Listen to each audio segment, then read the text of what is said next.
માંડવી માર્ગ અને મકાન વિભાગ દ્વારા ચાલી રહેલા માંડવી ગઢસીસા રોડના કામમાં ભ્રષ્ટાચારની ગંધ।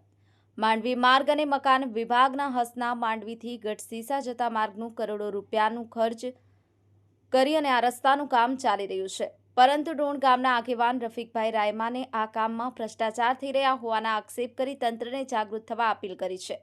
આ માર્ગનું હાલ કામ પૂરજોશમાં ચાલી રહ્યું છે, પરંતુ રોડની બંને બાજુ માટી નાખી લેવલિંગ થઈ રહ્યું છે અને જગ્યાએ બંને બાજુ કપચી અથવા મેટલ નાખવું જોઈએ, જે નથી નાખી રહ્યું, જેમાં ખર્ચ ફક્ત ચોપડી ચડાવી કામને રફેદફે કરી આરએમબીના અમુક અધિકારીઓ ભ્રષ્ટાચાર કરી રહ્યા હોવાનું જણાવ્યું હતું। નબળી ગુણવત્તાવાળા કામના વિરુદ્ધ જો આ બાબતે યોગ્ય કામ નહીં કરાય તો આ બાબતનો માર્ગ અને મકાન વિભાગ કચેરી મધ્યે લેખિત રજૂઆત કરાશે। બ્યુરો રિપોર્ટ વીર ન્યૂઝ લાઈવ હરમેશ સત્યની સાથે। એ બને છે આના અગાઉ પણ એજન્સીએ કામ કર્યો હતો।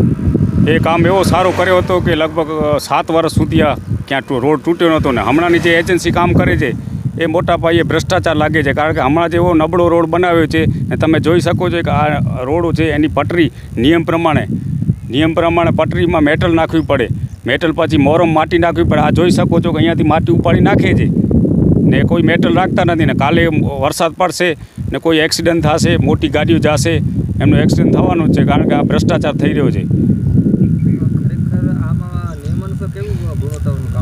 જો સાહેબ, નિયમ અનુસાર તો 7 વર્ષ પહેલાં જે એજન્સીએ બનાવ્યો હતો સારો કામ, કારણ કે નિયમ પ્રમાણે એ લોકોએ પહેલાં રોડ બનાવ્યો, બાજુમાં મેટલ નાખી હતી, પછી એક તળાવમાંથી મોરમ માટી લઈને નાખી હતી। આ તો ચીકણી માટી છે, નીચેથી ઉપાડી નાખે છે ને આ લાખો નહીં કરોડોનો ભ્રષ્ટાચાર ચાલે છે, કારણ કે આમાં અધિકારીઓ મને લાગે રોડ બને છે 20-25 દિવસ ત્યાં કોઈ અધિકારીની ગાડી નથી આવી, કોઈ ચેકિંગ કરવા નથી આવ્યા, તો આ રોડમાં પણ ભ્રષ્ટાચાર। આ રોડ 12 મહિના નહીં હાલે, કારણ કે પ્રજાના ટેક્સના પૈસા છે, આ લોકોને તો કાંઈ તાયફા કરવા છે કોઈ વસ્તુ નથી। એના આગળ હું કહું છું ને કે એજન્સીએ જે કામ કર્યું 7 વર્ષ સુધી રોડમાં કાંઈ ચેઠ્ઠો નહોતો, એવો રોડ પાલિશ રોડ હતો, હવે એના ઉપર રોડ બનાવે છે, મોટો ભ્રષ્ટાચાર છે, રોડમાં પણ ભ્રષ્ટાચાર લાગે છે।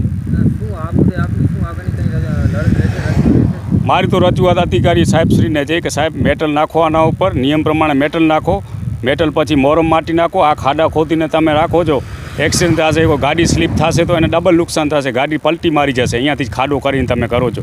આ તો માણસોને મારવાનું તમે ખાડો ખોદો છો। નિયમ પ્રમાણે કામ કરો, કાયદાનું કામ કરે, અધિકારી એસીમાં ન બેસો, બારે રોડ ઉપર આવો, પ્રજાના ટેક્સના પૈસા છે, કરોડો રૂપિયા ટેક્સના પૈસા પ્રજા ભરે ત્યારે રોડ બને છે, સારા રોડ બનાવવામાં ભ્રષ્ટાચાર થાય। એટલે હું પ્રજાને પણ અપીલ કરું છું ને અધિકારીને કરું છું કે તમે આનું તપાસ કરો ને આમાં મોરમ માટી નાખો। પહેલાં આમાં જે નિયમ અનુસાર જે નિયમ હોય છે કે આમાં મેટલ આવી જોઈએ, મેટલ નાખવા પછી માટી નાખો, આ તો ખાડા ખોદીને અહીંયાથી માટી નાખે છે, પછી આગળ હોય તો મેટલ ક્યાં નાખશે?